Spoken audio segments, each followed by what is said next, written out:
necessarily mean you're an expert. But I have been backpacking for, just to tell you a little bit of background where I'm coming from, I've been backpacking for, I don't know, 20 plus years. Started out with a Ozark Trails backpack, I think, from Walmart. Actually, the first backpacking trip I went on was in my early 20s with a guy that was an assistant scoutmaster for a troop down in Red Bud, Illinois. I'm pretty sure my pack was well in excess of 50 pounds. Took an extra pair of boots.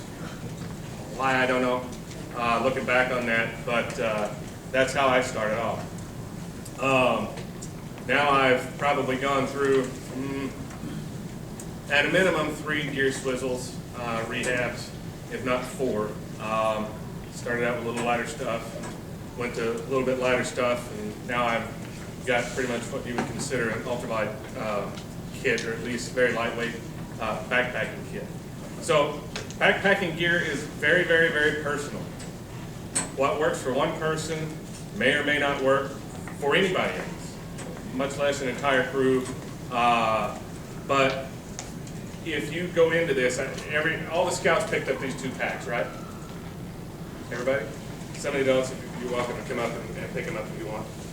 This pack, how much do you guys think this pack weighs?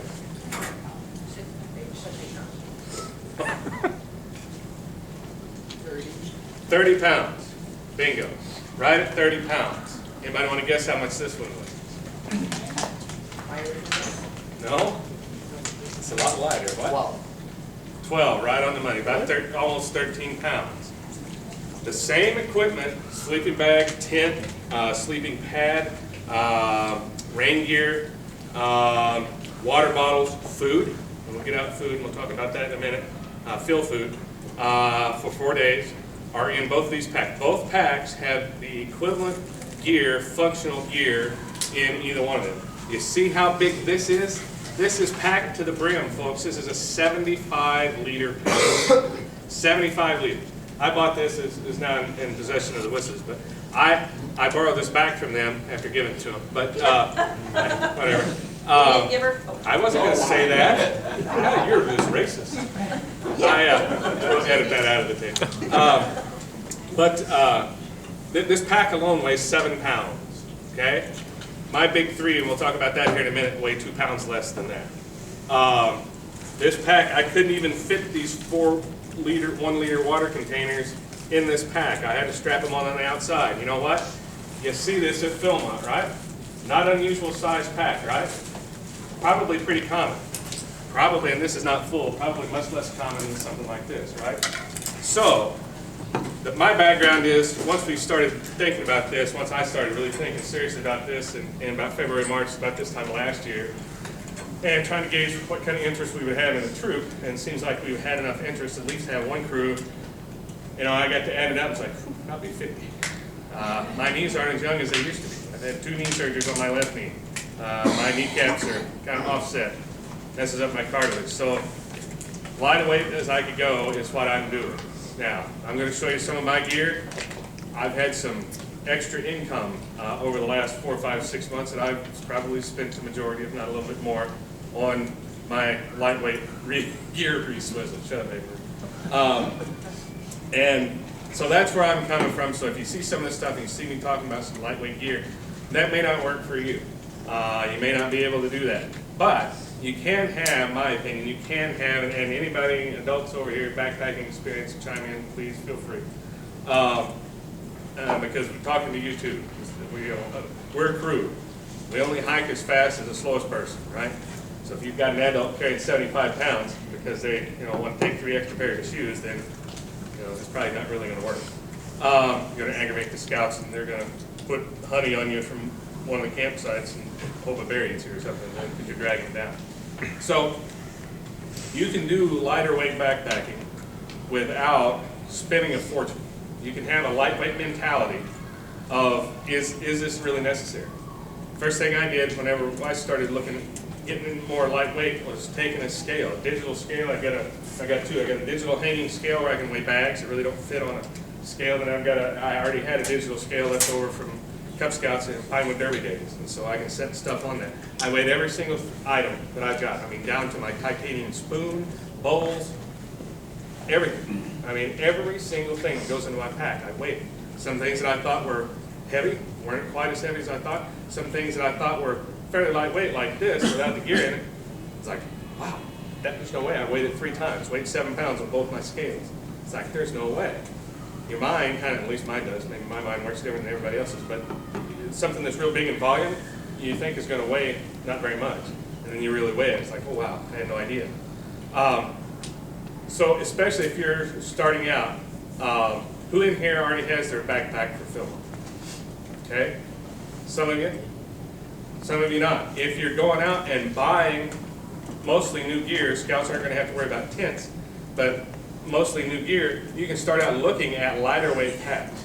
So that's kind of the mentality you should take. You should take the mentality of going as lightweight as absolutely possible, feasible. Save up money, work really hard.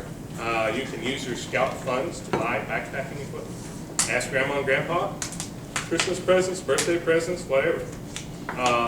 And look at lightweight gear. That's what I've been doing. My mom and dad always want to know, like 4 months in advance, what I want for Christmas or my birthday. I have no idea. I ain't thought about it. And so I just started sending them stuff. Here, here's something. And they go, good grief, that's that much for a down hat? Only weighs 2 ounces, or well, only weighs an ounce, but so yeah. So anyway, that's where I'm coming from. That's kind of some of the stuff I'm going to talk about. The lighter you go, the more fun you're going to be able to have. We go to Philmont and do whatever, pick a number, an 80-mile trek. That's about midway. You're probably going to end up hiking close to 100 miles. You might come into a camp at whatever, 1, 2 o'clock in the afternoon. You may have to hike 2 miles to go do the program. Guess what? If you're going to hike 2 miles from your campsite, how many miles you got to hike back? 80 miles. There you go. Good. You got math. Uphill both ways. Exactly, in the snow. And so the lighter you can go, the better you're going to feel when you get into camp. You don't want to get into camp and just feel, oh, I can't do any chores, I can't help out, I can't even go to the program.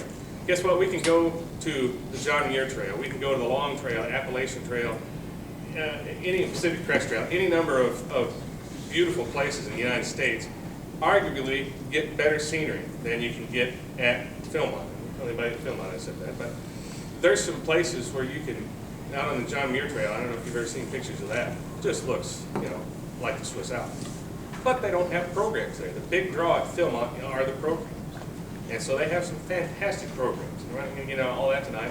But if you're just barely dragging into camp after an 8, 9, 10-mile day, and you don't feel like going and doing the program, then you're really just going on a long hike. So the lighter weight you can go, my opinion, and most people's opinion if you talk to a lot of folks, is to go as lightweight as possible. One of the key ways to do that, weigh your gear. Know what you're putting in your pack. Don't pack anything that's unnecessary. When you get through with a backpacking trip, either right then or when you get home, if there's not enough time to do that, put everything in 3 piles. 1 pile is your 10 essentials, rain gear, first aid kit, etc., etc. All those things that you will never, ever, ever leave behind. That goes in 1 pile, not to be touched, mutually exclusive of the other 2. Second pile is stuff I use, self-explanatory. Third pile, stuff I didn't use. Again, rain gear does not go in that I didn't use a pile. I haven't used rain gear in 6 years on a backpacking trip. I very rarely use it. I sometimes get caught, but very rarely use it. That goes in my 10 essentials, all right? So if you have something that's in your I haven't used it pile for probably 2 trips, 3 trips, that probably needs to stay at home. That's just extra dead weight you're carrying around for no apparent reason. The things in that second pile, I've used it, might want to look at that. Hey, are there things that I can combine that have multi-uses? All right? Dental floss. I take dental floss on every backpacking trip I go on. 1, I like to floss my teeth. 2, you can use that as a sewing kit. That's pretty strong. You sew that stuff or you weave it in a little thing, man, it makes some strong rope, right? So multi-use kind of things. Start thinking that way. Can I combine them? Can I combine these 3 things and save 5 ounces? 5 ounces a lot? No. You multiply that by 3, guess what? You got almost a pound. You can tell the difference between a pound, a 13-pound pack, and a 14-pound pack, especially about mile 12 at elevation of 8,000 feet, right? Okay. So, what kind of gear are you going to need to go to Philmont? What's the most important piece of gear you need? Rain gear. Going to Philmont. Nope. What am I going to say? I need rain gear. Shoes. Hot sauce. Boots. That's the most important. You got that right. Most people, most scouts, when I teach my backpacking class, don't get that right. It's always backpack, sleeping bag, tent. Those are all important. Your boots, your footwear can make or break your trip, right? You get blisters on day 2 or day 1, you're done. You're hoped. You're going to either be miserable or somebody's taking you off the trail for a couple of days to get them treated. That's not going to be any fun. Spend a lot of money, done a lot of work, get taken off the trail on day 2 or 3. For God's sakes, get some footwear that fits. I haven't decided on what I'm going to take yet. I've got some nice leather, all leather boots that just fit like a glove, but man, they're heavy. I've got these oboe shoes that are low-cut hikers that made just like a boot, but they're low-cut that fit just about as well as I've ever had a pair of outdoor boots fit in my life. I've hiked and I've pushed these pretty hard on 2 or 3 hikes and feel absolutely great at the end of my hike. So I'm seriously considering taking something like this. You don't have to take a full grain leather boot hiking backpack. You can take something like Mr. Haberberger has on back there, which is kind of a combo boot, kind of a lighter weight boot, still goes up to mid-ankle or whatever. No. Those are shoes. Oh, those are low hikers, okay. So, and you can get, don't hike in something like Brandon's got on, those are snazzy, but not made for hiking. Sam's got Merrells on. There you go, give us a little demonstration. Model for us, Sam, there we go. All right. And if you get pants that high, you don't have to worry about getting things wet when you go through the That's tree. right. Most expensive thing you're going to have is Work it, work it. That's right. No. Most expensive thing you're going to have. I used to think that until I started getting into lightweight backpacking gear. That used to be the case with my gear, but How much is that sleep, man? yeah. Shut up. Less than my boots. We are recording this. Backpack, less than my boots. So your footwear, it doesn't matter whether your footwear comes from Walmart or it's special order from the Sato Boot Company and you get a custom-made pair of boots for $930. You can do that, by the way, if you'd like. What was the name of it? They're heavy, man, I'm telling you. They're full grain, Vibram soles. You don't want those. And so make sure they fit. I would suggest, highly suggest, that if you have problems with your feet and you get blisters, you go to REI or the Alpine Shop. Alpine Shop probably would be my first choice for it. They have some awesome people there. My dad went there. He used to have problems. He's diabetic. We used to backpack quite a bit together when he was younger. And he had a problem where he was getting blisters all the time, bad news for diabetics. And he found out that he actually had a foot that was a half size bigger than the other. They worked with him for like 2 hours finding the right pair of boots. Fitted him with a right pair of boots, an expedition weight sock for the shorter foot, and regular sock for the regular foot, and he never got a blister after that. All spent in a couple hours. And he didn't spend a fortune on the boots either. You would have thought that he was the king of England coming in to get boots fitted. That's the way they treat just about everybody there. And so your footwear is your absolute #1 thing that you got to make sure that fits. If you've got a backpack that doesn't fit just right, then that's an issue, but it's probably not going to get you off the trail. We can usually fix that. You can't fix shoes that don't fit, period. Where's the Alpine Shop at? Alpine Shop, the best one's down in Kirkwood, not off of, South Kirkwood. yeah, South Kirkwood Drive, almost. Before you get to the train station. Magic House, all that stuff is down. Well, and keep in mind, you don't have to buy the boots the first time in there. Nope. Go in, get them fitted, talk to the guys. Most of the people who work at Alpine Shop and REI are backpackers and do a lot of stuff outdoors, and they do know their craft. Go in and talk to them. You can always come back. You can look online, see if you can get that boot cheaper someplace else, but, you know, it's not like you have to buy it the first time. And put it on and wear it. To school, to park, to walking, to church, to whatever. Wear it. And I'm not sure about the Alpine Shop's return policy, but REI's return policy used to be 5 years, or 3 years, something like that. I think it's a year now. So if you have a pair of boots, now, if you've grown in size, and you say you come in and you need a 9, and you've worn them for 9 months, and then you take your boy back, and it's like, these just didn't work. It's like, okay, we'll give you another size 9. Could you get size 10? They're probably not going to go for that. Might go for that once, but they're probably not going to go for that, and that's kind of game in the system. So they will take a pair of boots back. If you go out and you go backpacking and you find that they don't work, trust me, I've seen them at the garage sales before that they have. You see some boots in there that so they're rough shape. They're cheap. That's one of the cost-saving things. You can go to REI to one of their garage sales, and they have a whole thing in the back where you got to get there early. A lot of times there's a line, and that's one of the places where you might be able to find some bargains on it. But boots, footwear, they got to fit. Socks. Don't go out and buy socks from Walmart. I don't even know if they sell cotton tube socks anymore. Don't buy a pair of cotton socks to go hiking. Don't do it. You need to be investing in some good socks. These are about $18 socks. They're expensive. Best investment you'll ever make. If you get a really good fitting pair of boots and then you wear some cotton socks, that's like putting bicycle tires on a Ferrari. It's going to mess you up. You want to get moisture away from your feet. Everybody, I don't care what you say, everybody's foot sweats. Absolutely. Will sweat during the day, especially if you're in an aerobic activity like backpack. They'll sweat. What? They'll sweat. These are darn tough brand. I really like these. I used to wear some Smart Wools. I really like these darn tough socks now. Some people wear a liner, a polypropylene liner. It's almost like a compression sock. Have you ever seen Grandma and Grandpa in the hospital with compression socks on? They're white, kind of nylon. And the theory is they fit really tight, not circulation cutting off tight. They fit tight on your foot, and your sock will move on top of that liner. I know Mr. Miller wears some wool socks that are left over from his Philmont track, I believe. That In 1972. Yeah. 78. 78, all right. Don't shortchange it. And they're all wool socks, and he wears a pair of liners. And they My work liners are silk. Oh, silk. You can buy an REI. Yeah. It's a silk liner. So silk or polypropylene, either one.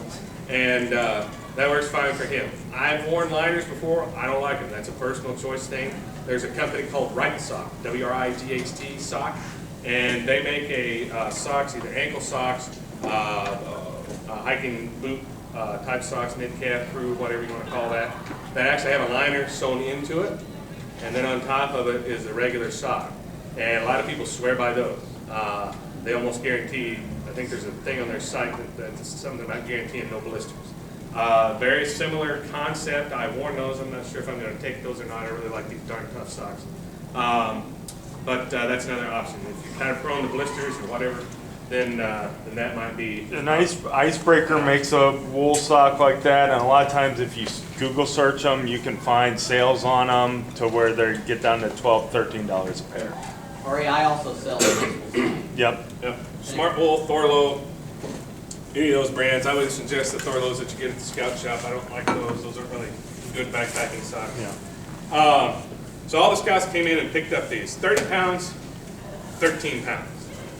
Which would you rather carry for 11 days at Philmont? 13. Okay. Let me give We you a know little who's tip. carrying all the crew gear. Let me give you a little tip. Unless you've got a real nice mom and dad, they're probably not going to pay for a kit like this. Might be wrong. Might have to do 6 years worth of chores, and go somewhere else to college instead of where you really want to the first year.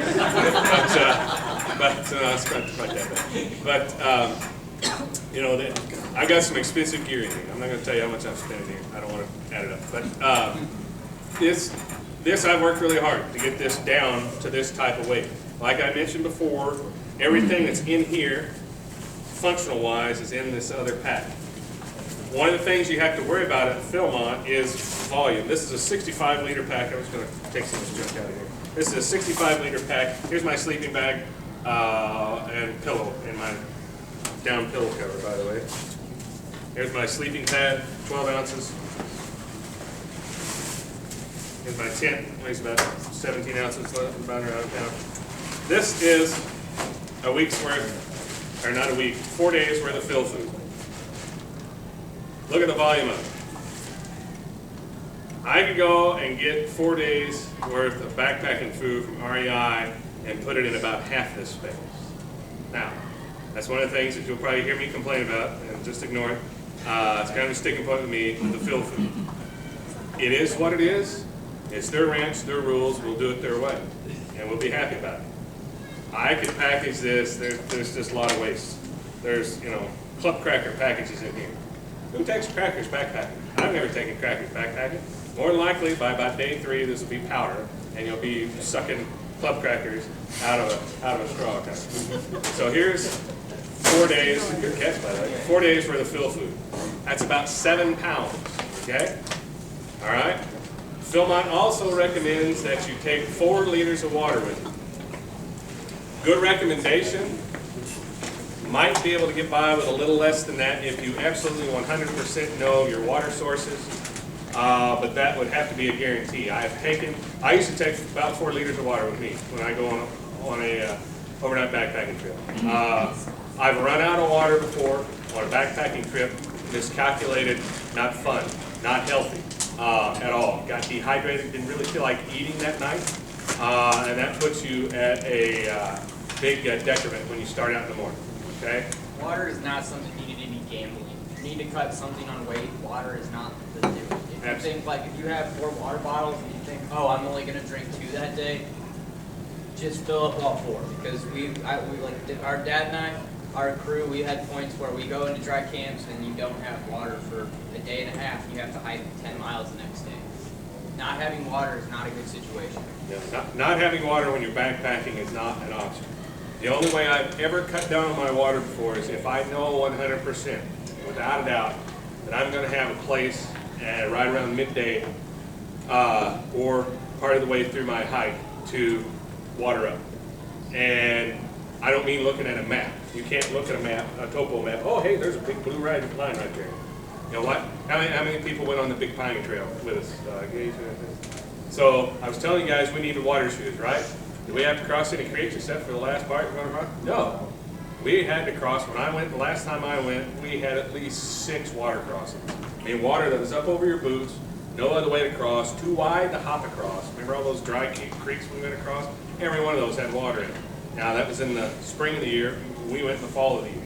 So, just because it's got a blue line on it, and just because 2 years later, like, man, there was water everywhere. And if I'd have been relying on watering up midday, there wasn't water anywhere. In fact, when we were walking, I was kind of thinking back in my mind, like, whew, I hope that Big Pine Creek has water in it still like it did before. We're going to be in a world of hurt to try to get water this evening. And luckily, when we came down to it, I was relieved that it had a bunch of water. But I would only slack off on my water volume, taking it, if I knew somebody that had been on that same trip in the last 2 or 3 weeks, all right? So, like Brandon said, that's not something that you want to play around with. We will be taking, everybody will be taking 4 liters worth of personal water care, okay? We'll be taking more than that, more than likely, with some crew gear, especially if we have a dry camp. We'll have to take some dromedary bags, extra water bottles, something, to get extra water and to carry that. There's some techniques you can limit that. We're not going to talk about that right now. So your boots is the best, your most important thing. Backpack's a big investment too. I don't know that I would buy a backpack right off the bat until I found out what my other gear is going to be. Because, I don't know if I want to get all this junk out or not, but if you can come up with some dehydrated water, I'll buy it. $50 a gallon. So this is my sleeping bag here. It's a down sleeping bag. It compresses. I can compress it a little bit more. I can compress it a little bit more, but that's pretty small volume. Yeah, rehydrate that for me, would you? Yeah, when we get to camp. And so this is pretty small. I got another 30-degree bag in here. It's about 3 times that size.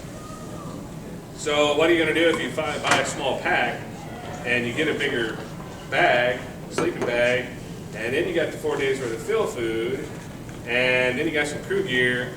You're going to be looking like the Clampets, if you even know who that is, rolling down the street with all this junk strapped to the back of your pack. Jamie, have you mentioned size on pack? No, I haven't. I was getting that thing. It's a good segue, though. You're a good straight man. So, you guys listen? So, Philmont recommends that you take a 75-liter pack. This is a 75-liter pack.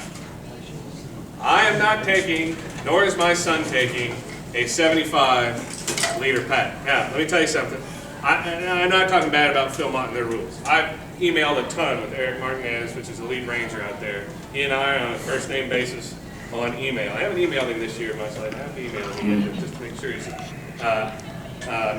getting in trouble. But I had a bunch of questions when we first started out because I read a bunch of stuff on forums. I read a bunch of people that were doing this and doing that. And then I read the stuff that Philmont puts out. I was like, oh, wait a minute. Where's the delta here? Where's the stuff that meets in the middle?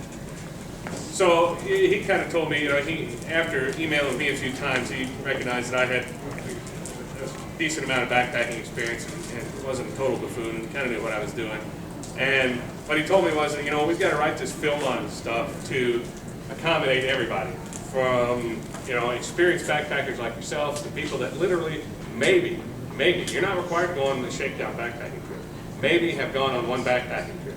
So if you follow everything that they say in the Philmont Guide to Adventure, the Trex book and all that stuff, if you take a 75-liter pack, I guarantee you that will give you enough volume to backpack at Philmont.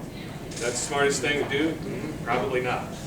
About the minimum I would recommend going with, and I think these packs are sold out by now, somebody told me, but is a 65-liter pack. This is why I bought Alex. It's a decent sized pack. I think 2 or 3 or 4 other ones have the same pack. Probably 65 liters is about the minimum I would go. Disagree or agree? No, I would say that. Okay. Yeah, I would say that. So 65 liters for a Scout would be, unless you got a really good parents that are really nice to you and just have a bunch of extra money laying around, that's probably about as low as you want to go. My pack is about a 60-liter pack. I'm probably going to get a little top pack here that adds a couple of liters to it, just to get a little bit extra volume. Doesn't add much weight to it. But I looked around for a long time and finally decided on some of this gear from a place called Z-Packs. If you want to get really ultralight gear, zpacks.com, sleeping bag, backpack, our call, you'll be in business. Don't choke the price, but you'll be in good business. And tell them that you know me or Mr. Haberberger, you'll probably get a discount. Some other lightweight, and by the way, the Troop website has a lot of good information on it, not just because I put it out there, but I've done a lot of research and put a lot of different things and links out there. There's a good backpacking list, not a comprehensive Philmont list, but there's a good backpacking list out there. Pay attention to that first line out there. 2 of my favorite lines, it's kind of my mantra. Everything's lighter in the parking lot, and fear is the heaviest thing you can pack in your pack. Scouts, especially scouters, have a hard time with that. I've had to work on that. But I'm going to take this just in case. Well, just in case gets you up to a 70-pound pack. And that's not even everything you need to take to Philmont, by the way. So sleeping bags. So that's the packs. I would suggest going to, and there's lots of good links, lots of good info on the Troop website and the backpacking, and then there's some specific info to Philmont. I would encourage all the scouts and adults that are going to go out there when you got some leisure time and watch those Philmont videos. Lots of good information on Philmont, the way they do things. If we were going on the Appalachian Trail for 2 weeks, we'd be doing things a little bit different. But again, it's their ranch, their rules. We'll do the things the way they want us to do them, okay? So that's the pack. Sleeping bag. Philmont recommends you take a 20-degree sleeping bag. Again, a very, very, very personal decision. This is not a 20-degree sleeping bag. This is a 20-degree down quilt system. It zips 3/4 of the way down, has a closed foot box on it, has no mummy hood on it, okay? You get a down sleeping bag, you're compressing all that down that you lay on anyway, you're getting zero insulation out of that, all right? The way things insulate is that they fill up with air, if it's a synthetic, or this down has not very much insulation to it right now. You gotta let it puff up, you gotta let it air out. And so the air gets trapped, that heat gets trapped in those air pockets that gets released from your body. That's how insulation works. This isn't keeping this table any more warm than it was before, right? But if I put that sleeping bag around me, heat comes off my body all the time. right? And it gets trapped in those layers, and that's how it gets, and that's how you're insulated. Would I recommend for your average scout, or maybe even an adult, to take a 40-degree sleeping bag without having some experience with lighter weight equipment and knowing how you sleep? No, I would not. I know I sleep warm, even when I'm thinner. I'm going to be a lot thinner by the time September rolls around and we're going to Philmont with our autumn adventure. Even when I'm thinner, I sleep warm. I hate sleeping at summer camp because it's so stinking hot. Not to share too much information, but basically I get in my tent, strip down my skivvies, and lay on top of my sleeping bag, and I'm still hot, and I got a fan blowing. It takes me a long time to cool down. So that's the way I sleep. Alex sleeps really cold. He's probably going with a 20-degree sleeping bag. Unless, it depends on where we're going to camp at. A lot of that, if you're camping at one of the camps around 10,000 feet, you're going to want a warm sleeping bag. So, if you get a 20-degree bag, you'll be just fine. Will you be okay with a 30-degree bag? Probably, unless you sleep really, really, really close. I'm still debating on whether to get Alex a 30-degree or 20-degree sleeping bag. I don't know. My system is, I know I've got base layers. I've got a down jacket I'm taking that I can supplement with. I've got a hat that I'll wear, especially if you don't have any hair to insulate your head. Right? I probably lose about 40% of my heat out of my head, top of my head. All right, so if you put a down hat on, sock hat, that'll help. That'll supplement that a lot. I've tried this sleeping bag out in cooler weather, and it works just fine for what I want to do. There's a guy on the internet that I found. He's kind of my best buddy now. Basically, all the gear that, for the most part, similar type stuff, similar rated bag and everything. That I've got, he took this past year, 2015, didn't die, did just fine, didn't freeze, didn't get cold. So that kind of validated what I was kind of thinking and what I had read. One of the reasons I want to go in October is to validate some of that stuff. I absolutely freeze, and that 40-degree bag, guess what? I'm putting that on eBay or something, I'm buying me a 30-degree bag. So, 20-degree bag, safe.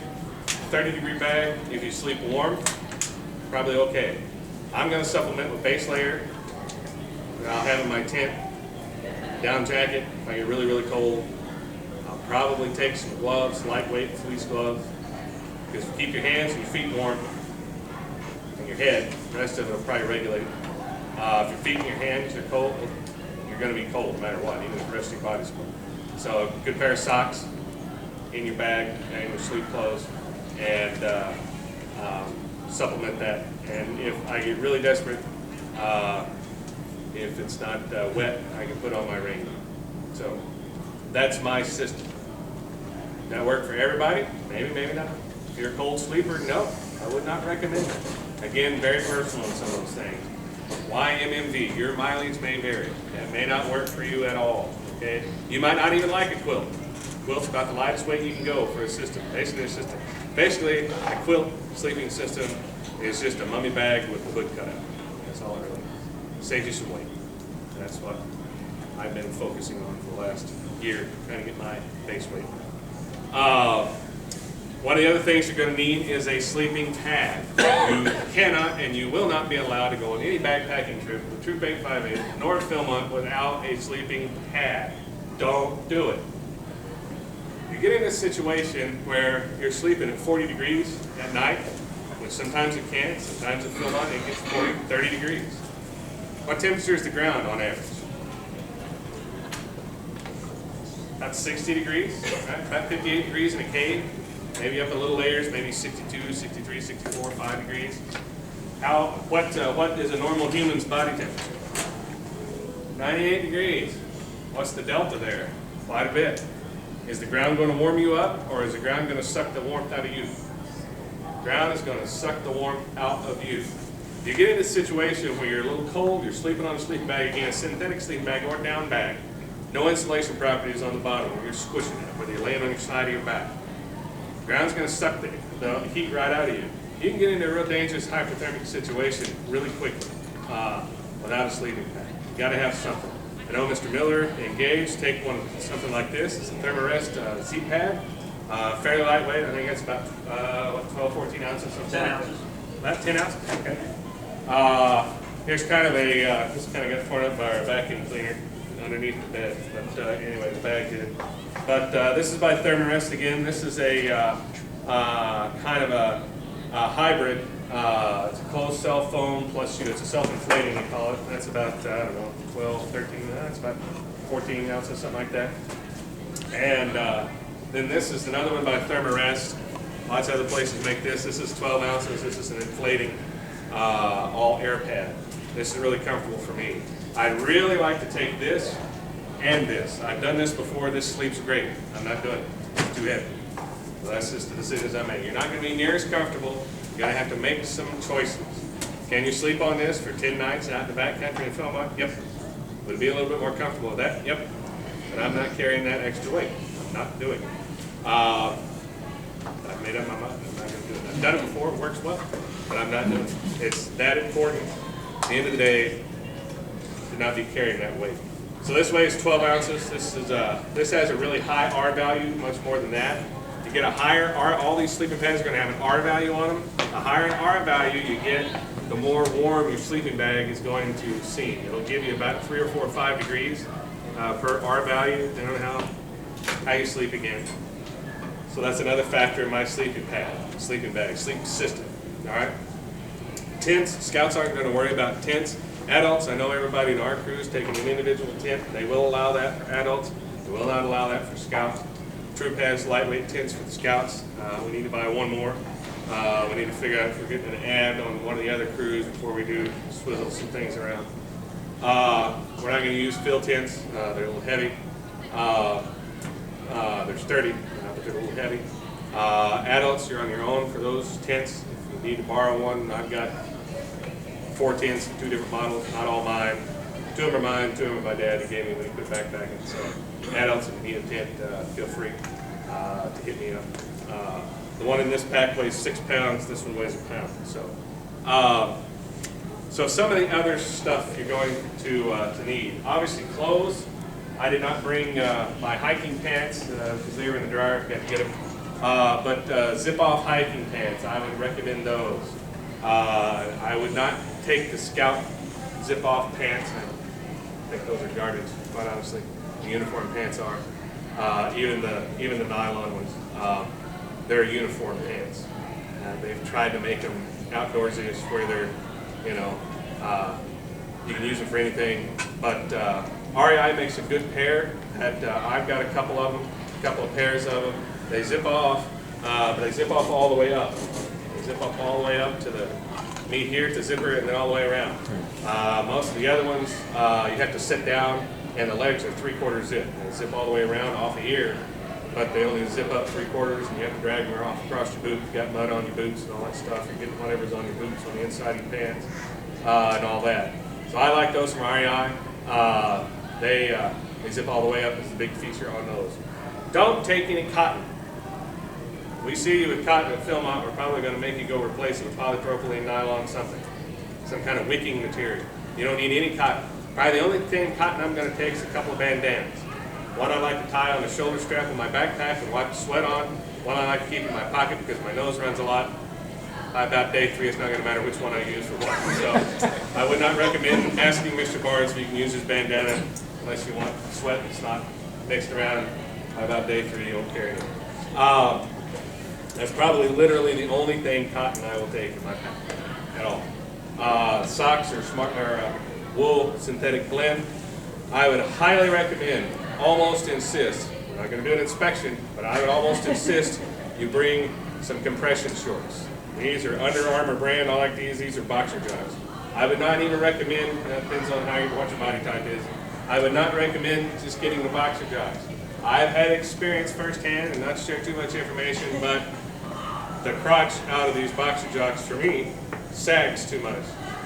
Sweat gets in them, they get heavy. You don't want your compression shorts sagging, I'll just put it that way, especially if you have about a 28-inch thigh. Do the math. Not pretty. I've recommended folks that I've gone on overnight trips with, wear this stuff, they've worn tighty-whities or boxers or whatever. They end up on day 2 walking like this, and it's no fun. No fun for them, no fun for everybody else because they're dragging everybody down. That's going to be a key piece of your equipment. That's almost as important as your boots. That might not make your trip, but boy, it'll break it. You'll be wishing you'll be having to carry a 5-pound thing of Gold Bond with you, and you won't like that either. So that's really important there. A wicking shirt, we'll probably get some kind of a crew shirt. It's probably going to be included in that Philmont thing. We'll probably try to buy those in bulk or whatever the crews want to decide to do. And Mr. Haberberger wants to buy $75 icebreaker shirts each, then that's up to him. But he really likes those icebreaker shirts. Quite honestly, I've got some Champion brand from Target. I really like the fit of those. That works just fine for me. Those are about $12, $13. Back on the compression shorts, you're absolutely right. That can make or break your trip. The other thing you need to think about is make sure you're carrying some Gold Bond medicated powder and or some Glide stuff that long distance runners use. The last thing you want to do is chafe Not pretty. down there, and that'll make your hike pretty miserable, just like blisters on your feet will. So it's something you want to look into, see which one works for you. What works for me isn't the same thing that works for Gage, so we carry 2 different products, but either one will do the job. That Body Glide stuff, you can find that at REI. You can get it in little bitty sticks, or you can get it in a big stick. That's something, I don't know if it needs to be said or not, but that's not a shareable. So get your own personal Body Glide. Don't share it with your teammate. If you guys know that you have chafing problems, like if you guys are at camp or just a normal Boy Scout camp and you guys are chafing, make sure that you guys address that now, because that is something that you need to figure out. It takes a while to figure out what products work for you and what compression shorts, like maybe, you know, the compression shorts works with this kind of product, but not this kind of product. And that's something you guys need to test and figure out. Because on the trail, when you guys are chafing, you can't do much about it. So make sure that you address that now. Well, I'm just asking. Prevention's worth a I'm pound of not cure. going. You can go. Yeah. You can go in the office. No, but make sure you guys try everything out before. Don't get your sleeping bag the week that you're supposed to leave and try sleeping in it. Take it to a couple of campouts. We will not allow you to do that. We Do will. not buy your underwear the night before you're going to leave either. Sam's had first-hand experience with a scout with that too. Yes. We will have, and this is just kind of a gear discussion. Each crew, I'm going to suggest that each crew have a contract, commitment, document, or whatever. We're going to have enough backpacking shakedown trips where you can test out your gear. In fact, I think the first one we're kind of penciling in is what, the First week in June. So if you want to pencil that in on your calendars, we'll probably go down on the Big Piney Trail again. That's a good for a big group. We'll probably take both crews. Probably won't do the Phil food cooking and the Philmont way and bear bagging. We'll have some opportunities to do that at a park or whatever, a couple of weekends. We will be practicing there. You'll have plenty of opportunities to test that. Like I mentioned before, I bought a 3/4 length pad. This is a full-size pad. I bought a 3/4 length pad, 8 ounces versus 12 ounces. Great, 4 ounce savings. You might not think that's a whole lot, but that's quite a bit. 3/4 length pad did not work for me. In fact, I've got one if you want to buy it. Hyperextended my knees just enough after a day of hiking that it was bad. Impossible for me to sleep on my back comfortably. Because it hyperextended my knees just a little bit, not doing any damage, but something about my joints. I thought it would work. It didn't. That's one of the things you don't want to buy new right before you go. Eating utensils, that's something that's going to be pretty important. Something to eat with. A squishy bowl. Mr. Easley likes these. These are nice. These are lightweight. That's that and the sports I love. These are lightweight. I've got a, a Tokes brand. I got about 8 kinds of different titanium sports. Aluminum or titanium, nylon will work too. Lighter weight, the better. You might think it's stupid and silly, worrying about 2 ounces here and there. You know what? You add up about 8 of those 2 ounces, what do you got? 8 times 2, pound. 16 ounces is a pound. This is a little foldable sport. This weighs like an ounce. Very good. Good. I would highly recommend those squishy bowls because they are so much. Because when you go and you are eating, you have to do this thing sometimes called sumping, and it is so much easier to clean those bowls to lick them out than the plastic ones. Very good. And if you need to pack down your pack more, that squishes down a lot more than plastic. You're a good straight man too. What the deal is at Philmont, when we're backpacking, when we go on this one in June, we're just gonna take individual rehydrated meals. One thing I don't really wanna mess around with doing Philmont stuff right now because it aggravates me going back. Anyway, we'll get there. We'll get there. But I don't want to burn you guys out too much with the Philmont stuff. Good just to go out for a backpacking trip, see how you do, see how we work as a crew and all that stuff. But one of the things you got to do in Philmont, you need to eat. You got to eat all your food. Gage has already, for our crew, has already volunteered to be our human garbage disposal. Each crew needs to have a human garbage disposal. If you don't eat it, if somebody doesn't like the food, guess what? You got to eat it. And so, what you don't eat, you got to carry out. So that's very important. Don't make too much food. It's always easier to heat up some more water and cook another package of food than to try to everybody gulp down something that nobody likes. So, one thing, cook the right amount of food. Two, don't take too much.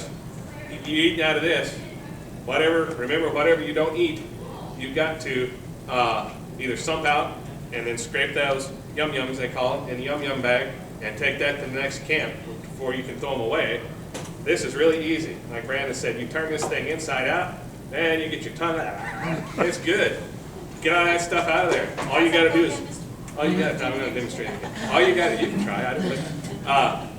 So all you got to do is rinse this out and sterilize it. You got all the chunks out. All you got to do is kind of rinse this out. You're not having any, you got liquid left over. You can either pour a little liquid in it, keep yourself hydrated, get that extra spaghetti sauce out of there, and drink that down. And so these are really easy. So something like this, a bowl, I've got a... You can find those on Amazon. They come with a cup and a bowl. Yeah, you can get a cup and a bowl like this. I've got a little titanium, what do they call it, Sierra cup. You can get them a little bigger than this. All kinds of different things you can get. You can get a Lexan bowl, take it. But this, like Brandon said, this, you can wad that up. You can't do that, you could. It's not going to be very good after you do the first squish and re-unsquish it. This packs up to nothing if you really need to. You can put your spork in here if you need whatever. So think about all those little things that you might not think about otherwise. So tents, the backpacks, sleeping bags. Kinds of sleeping bags. I like a down sleeping bag. Lightweight, it's the best bang for your buck you're going to get on insulation versus weight. Big problem with down sleeping bags or quilts like this is, you get them wet, they're useless. Absolutely useless.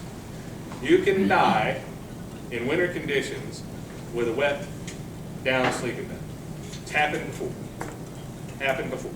I don't want to get too morbid, but you really kind of need to think about things and how you are with gear. I'm meticulous with my gear, all right? I have this, I'll probably put my sleeping bag in another, this is a dry bag.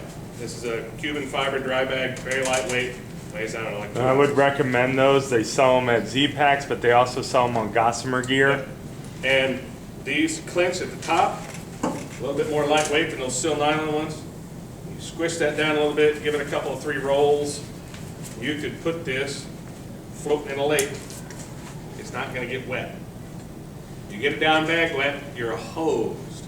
You get a down bag wet about 4 o'clock in the afternoon, you're not going to have a very comfortable sleeping night. Okay?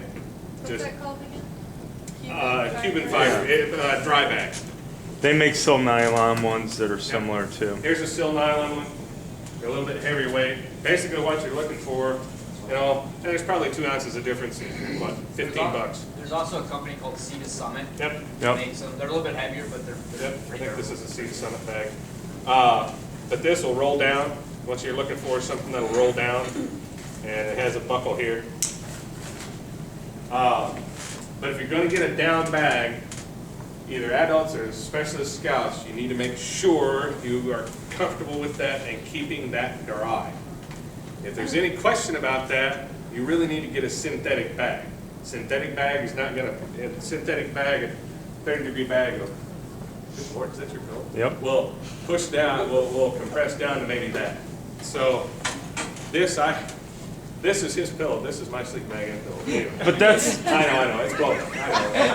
At first when I picked it up, I was like, good Lord, is that a hold down pillow? I see what it is. And so this is an inflatable pillow, so I've got basically the same set. But anyway, so, so a 20-degree bag, you got to worry about that much more, even with a compression sack. You can only compress it down so much.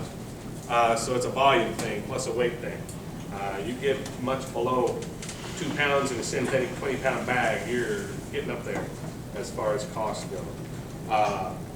So down I like is lightweight, the best weight to insulation ratio you're going to get, period. Absolutely. Synthetic, if you get that wet, yeah, you're probably getting about 70 to 75% of its insulation properties out of it. You got a 30-degree bag, it's going to be comfortable down to probably about 40 degrees maybe. You're probably not going to die at Philmont with a wet down bag. We'll figure something out. But they're hard to dry out too. So I just want to caution you with that. REI makes some that I really like that have some, I guess they're water resistant panels on it. So if you rub up against a tent or something like that and on top, it's not near as prone to getting wet. They also have some down, and it's called dry down. And there's a debate in the industry about whether that even really works. It's coated, the down is coated with a water repellent type of material. You still can't get that soap. It's still not going to do you any good. But that's made, if you get something, you brush up against a single wall tent, you're not going to have humidity out there like we have here. But if you did brush up against something and it's soaked through, then that's supposed to keep it from totally collapsing on the insulation. So that may be a little bit of safeguard. REI is what, the Flash, I think, system? Yeah, the REI Flash. Flash sleeping bag. Pretty reasonable price, about $260, $270, I think, for a 30-degree bag. Not too bad on the weight either. I would suggest on a sleeping bag, my personal opinion is I would shoot for a 2 pounds or less bag.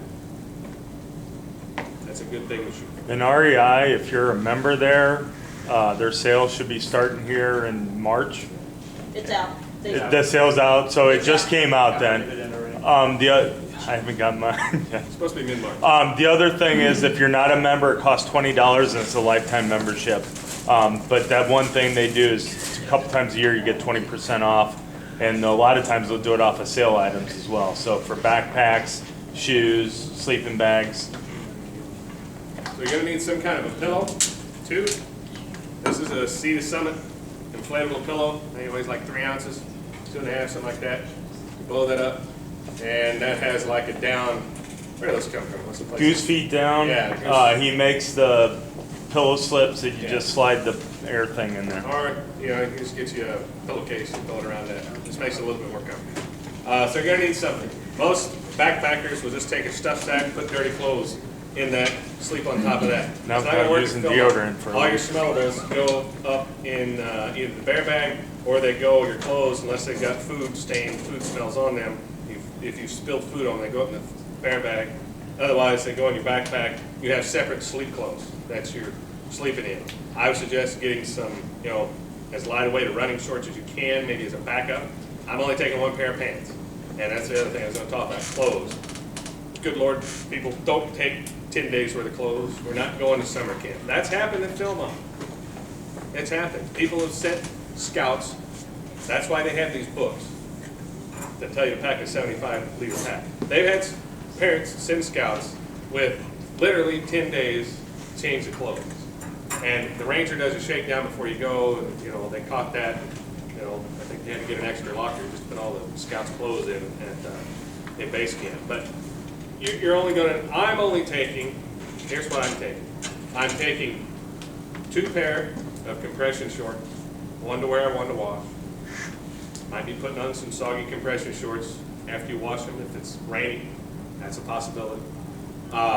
This is what I'm taking for my backpacking clothes. 2 pairs of underwear. I'm taking 2 pairs of socks, wash 1, wear 1. And I'm taking 2 shirts, wash 1, wear 1. Rinse and repeat. I'm not doing laundry every day either, I guarantee you that. When I start annoying myself, I'll probably do laundry. If I'm annoying Mr. Haberberger, it's like, yeah, hike up with me. I don't care. You're walking in the back. Exactly. So, and then I'm going to take sleep clothes, and I'm going to have some socks that I'll be able to wear for warmth. So that's my 3rd pair of socks, an emergency backup if I need it. And I'm going to take a base layer, long sleeve shirt, some lightweight fashion, probably merino wool type of thing, icebreaker brand, Smart Wool, REI makes good stuff this reason. You don't want to spend a fortune on stuff, you can't really go wrong with REI. I've got some of their clothes that's really good. Not outrageously expensive either. So a base layer, bottoms and tops, something light. Don't go out and get Under Armour cold gear made for sitting in a tree stand type stuff. You're not going to need that. You're not going to need that. So that's my sleep clothes and system. Some kind of hat. This Under Armour Storm hat weighs an ounce. Weighs an ounce.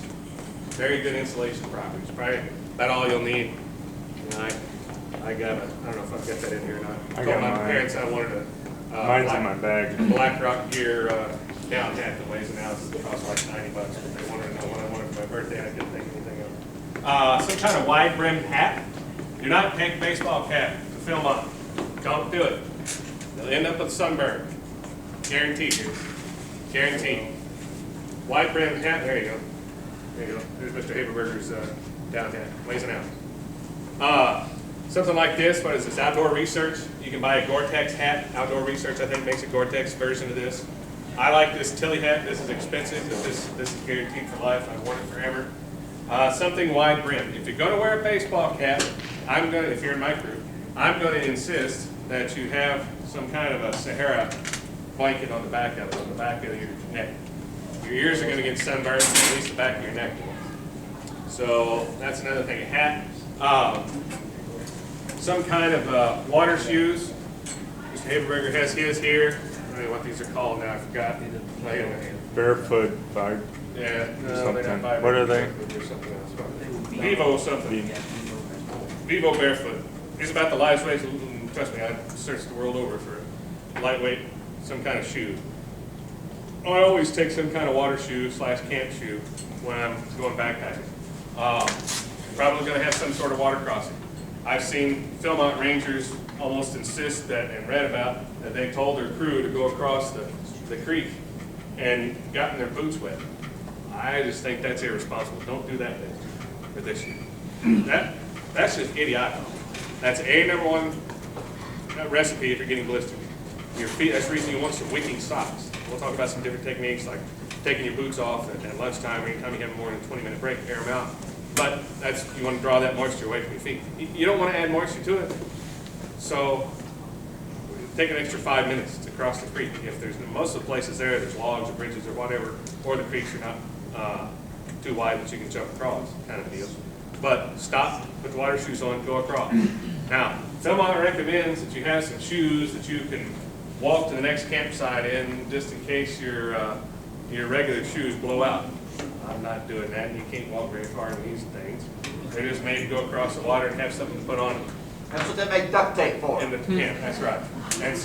And literally, they're backcountry camps. I've seen story after story. One scout showed up with a pair of Skechers to walk in. You gotta be kidding me. So the ranger asked what size he was, called tooth and time.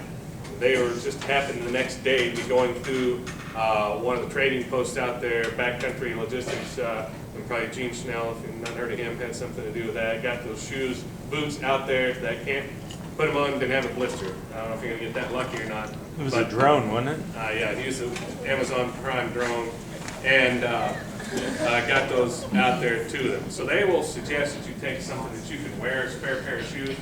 I've seen scouts take running shoes. That's fine, they're a little heavy. About my cutoff is about 4 ounces. If the difference is 4 ounces or more, I don't take it. It's just the way I roll. 4 of those equals a pound. Rain gear, you're gonna need some kind of rain gear.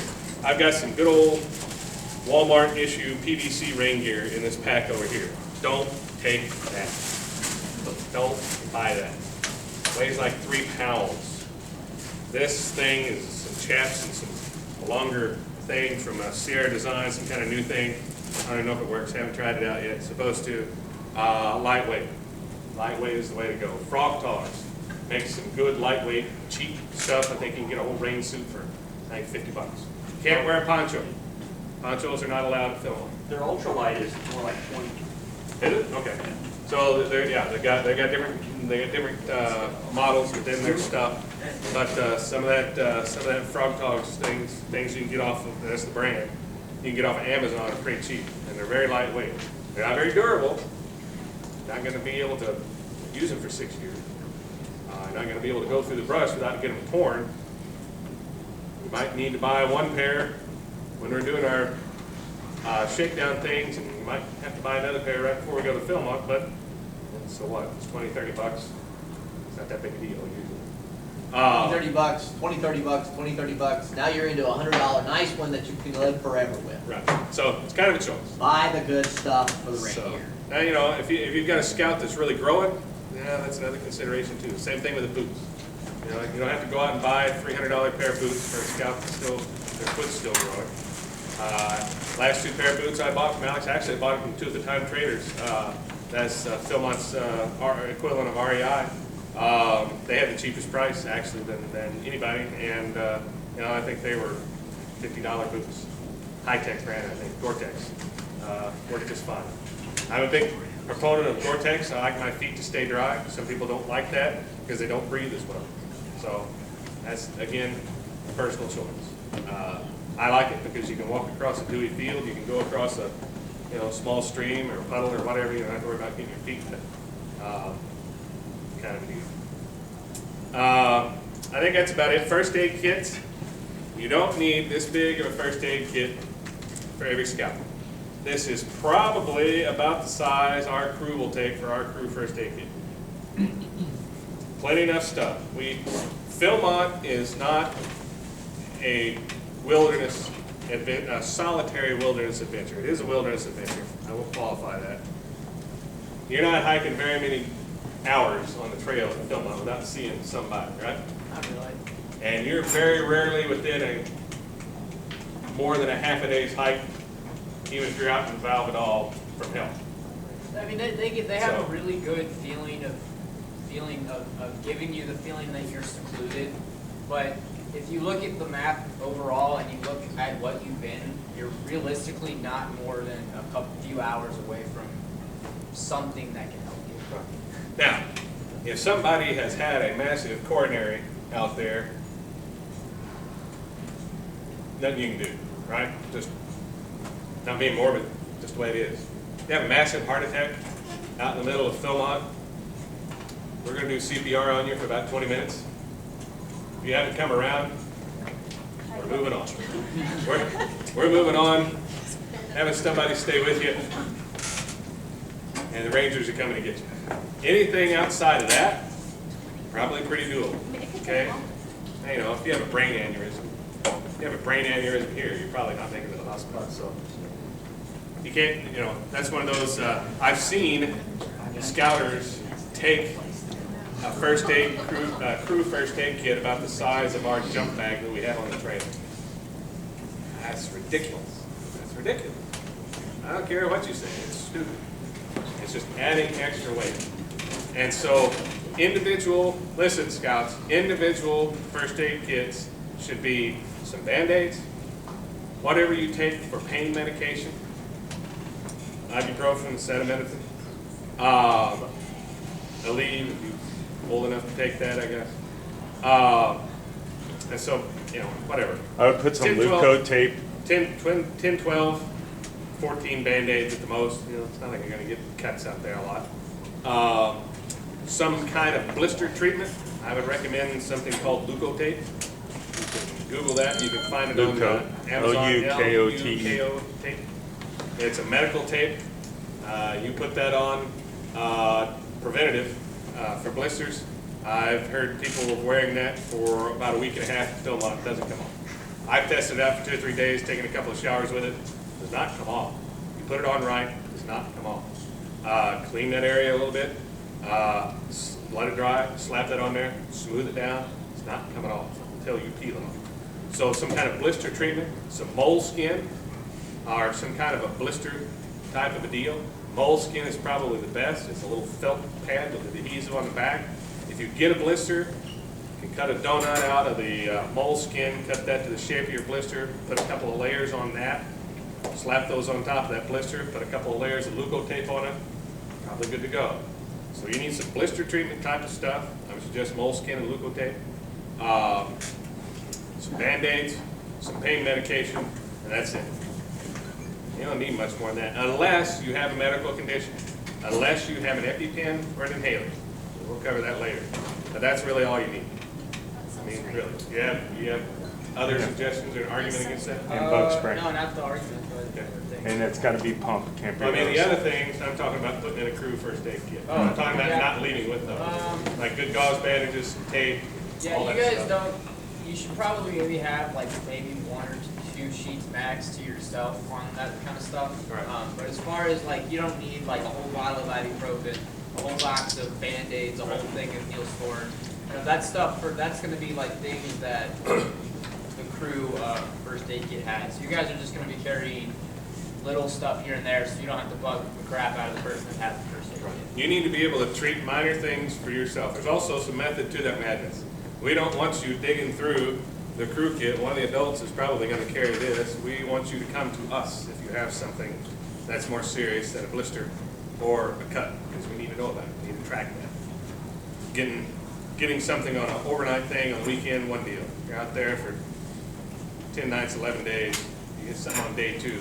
Especially the headaches, because we can check to make sure you're drinking water. So think light weight. If you are acquiring the gear now, go as light as you can feasibly go and know it will work. Headlamp too. Yeah, some kind of headlamp. I've got one that I didn't bring that. I got one that's like Talk about water bottles 9 real kids. quick. Oh, They yeah. go out and buy a bunch of water bottles. Yeah. So there we go. Won't work. Pass this around. How much you think that weighs? Pass that around. Don't tell if you know. So 4 liters of water, right? That's 1 liter bottle. Those are 1 liter containers. Quickly, since we're up against the clock here. Keep passing around. How much you think that weighs? If you know for sure, don't tell. How much you think the Nalgene bottle weighs versus the platypus? You don't have to massage it. Just keep going. Keep passing it. Come on, man. Flip it, Your tire's SPL. You're holding up the whole show. Let's go. Hey, don't blame it on. It's all right. So this Nalgene bottle weighs 6.2 ounces. 1 liter of water, 6.2 ounces. I've carried these bomb-proof. You can fill these full of water, toss them across the campsite. Unless it's really cold, they're not breaking. Okay? Well, they can't be breaking. Anything can be broken.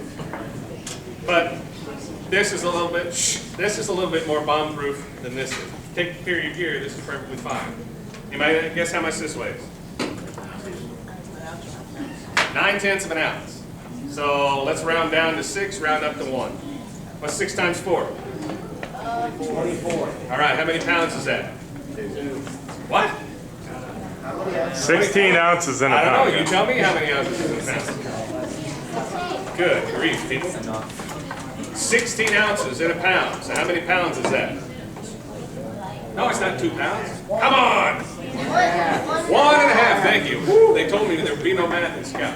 So, this weighs an ounce. Hopefully we can all do this. 1 times 4. 4. 4, all right. What's 4 minus 24? 1. 20. Okay, 24 minus 4. Smart Alex. So, 20 ounces. How many pounds is that? 1.25 pounds. I'll give you the answer. If you're going out and buying new gear, you think these cost, when I talk about lightweight gear being expensive, is these more than these? Nope. These cost about $9. These are about 12. One piece of gear, you saved £1.25. £1.25. These work just as well. I've tried these out. I don't like these platypus things for backpacking.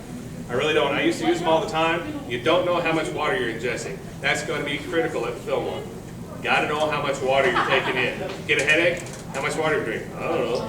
Well, if you've got these, you know what you're drinking. I still like the hydration tubes because they're a lot easier to drink from. If you need to go and set up stuff. If I've got a hydration tube on, I can drink. I can take a big gulp of water every once in a while instead of fiddle farting around and getting something out of the back of my pack, right?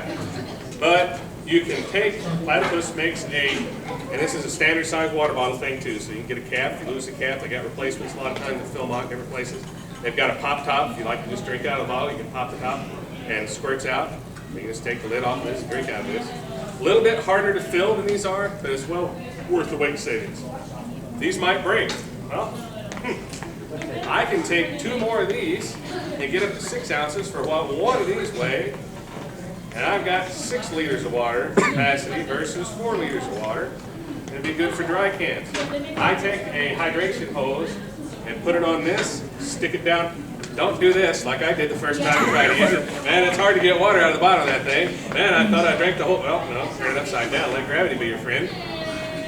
And drink it out of the bottom like this.